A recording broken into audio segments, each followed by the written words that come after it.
We have been in a fight against this deadly virus for over a year now, and we will save the ravages of it with the measures we have put in place. As we enter this leg of the fight, with us being in community spread, some have asked some tough questions. What is a lockdown? When is it indicated? It was used before. Can it be used again to contain the spread? So what is a lockdown? The lockdown is an important tool held in the hands of the epidemiologists. It's like the trump card or ace kept in reserve but brought into play strategically as a game changer to stop the viral spread. It's a circuit breaker which, when activated, brings the virus movement to a halt and breaks the transmission chain.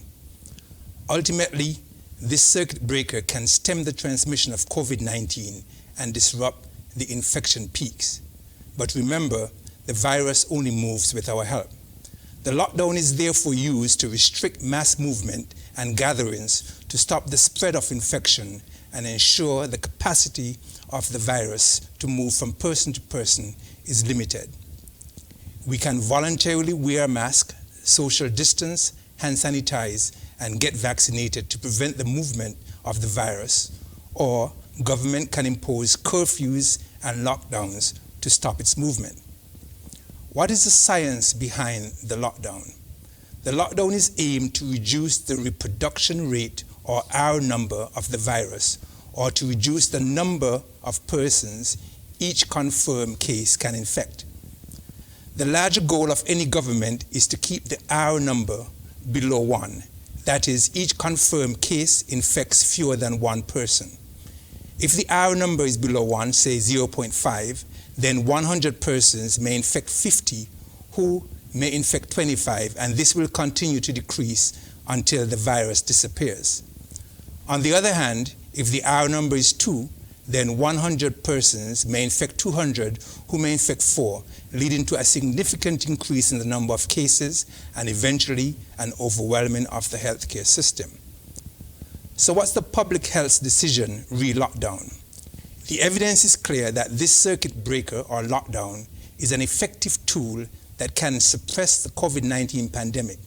So why is it not being used every time there is an outbreak in every country? Because there is a delicate balance to be considered, a tightrope to walk in making such decisions.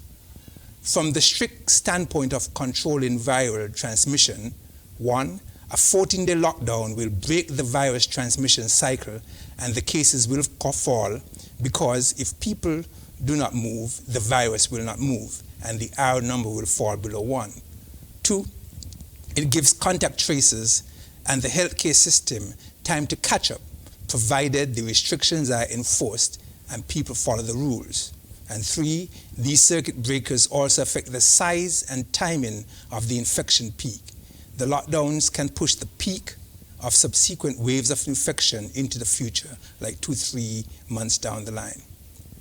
These public health decisions, re-lockdowns, cannot be made in a vacuum, however. They have to be embedded in a broader policy that considers the social, psychological, and economic impact on citizens and residents. Other parameters that are considered include the population demographics, population density, the weather, and the infrastructure of the healthcare system. There is no one-size-fits-all approach to the use of the lockdown. Because it was successfully used in country A doesn't mean it should be used immediately in country B. Some consider a nationwide lockdown as a nuclear option used as the final resort, as it could have adverse effects on every walk of life and every sector of society. So the question is, where are we now? The lockdown was a necessity in 2020, mainly because the virus was new and we had little defense against it. We now know more of what we can do to control the spread before pulling the circuit breaker, but it always remains an option and can be pulled at a moment's notice if the situation changes. Our positivity rate, as you heard, is very low, 1.56%, which is below the threshold of concern, which is 5%. Our death rate is 0. We have had a few super spreaders, but the R value or the number of persons each person infects is low, below 1. Our healthcare system remains robust and it is not overwhelmed, as we have 4 admissions who are stable. Our current high vaccination rate offers significant protection against significant disease, death, and hospitalization. We need to learn to live with COVID. This does not mean 0 COVID cases, but decreasing our risk of exposure and increasing our protection against severe disease and death through vaccination. All the gains we have made can change overnight if we do not remain vigilant. Unfortunately, for quite some time, it was business as usual for many, with no strict compliance to COVID-19 appropriate behavior. Many failed to follow the prescription of non-pharmaceuticals and failed to take the opportunity to get vaccinated under the false belief that if we had no positive cases, then there was no reason to act. We said that community spread was inevitable and we needed to prepare for this occurrence.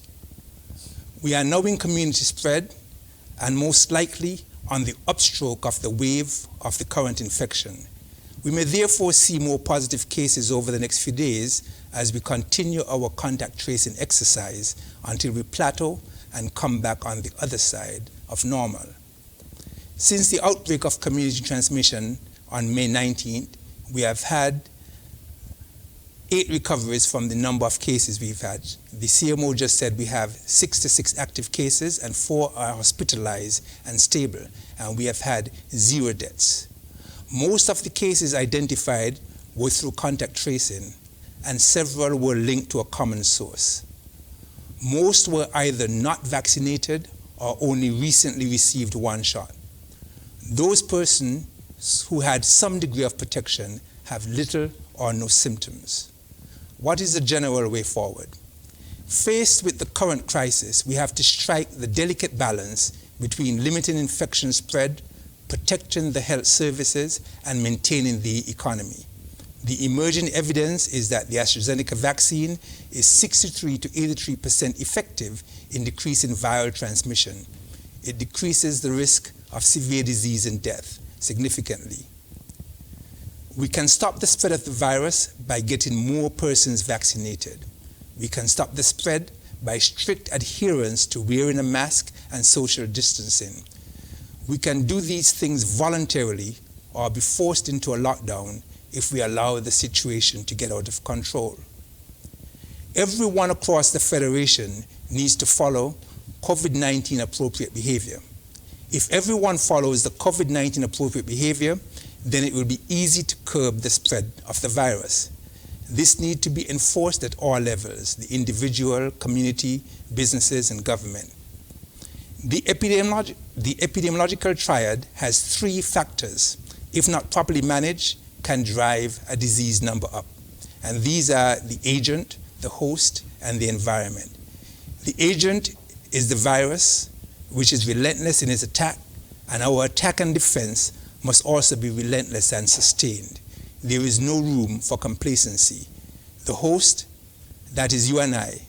We keep saying that the virus cannot move without our help. We all can be practicing COVID-19 precautions and getting vaccinated to prevent the spread. And the environment is everything happening around us. The individual, the private, and the public sector need a tighter control on this in terms of mass gatherings, public transportation, and places of business to create an environment that does not encourage the viral spread. To date, you heard, we have 21,125 individuals who received their first jab. These are persons over the age of 18, bringing that total to 64.3% of our target population, and also 8,959 adults, or 27.1% of the population, the target population, they are fully vaccinated. These figures speak to the protection that exists in the community this year that we did not have last year. We need to continue to push to get more persons vaccinated and remind persons that while the vaccine is free and an individual choice, curfews and lockdowns imposed are mandatory and come at great cost to the individual and all. I want to end by reassuring again the unvaccinated, as I did a couple days ago. Our fight has never been against the unvaccinated. We have been fighting for the unvaccinated since the start. We have been fighting for our school children, all who are unvaccinated. We have been fighting for the pregnant mothers with their unborn children, who are all unvaccinated. We have been fighting for the elderly and frail, many of whom are unvaccinated. We have been fighting for the 30% of the population below the age of 18 who are all unvaccinated.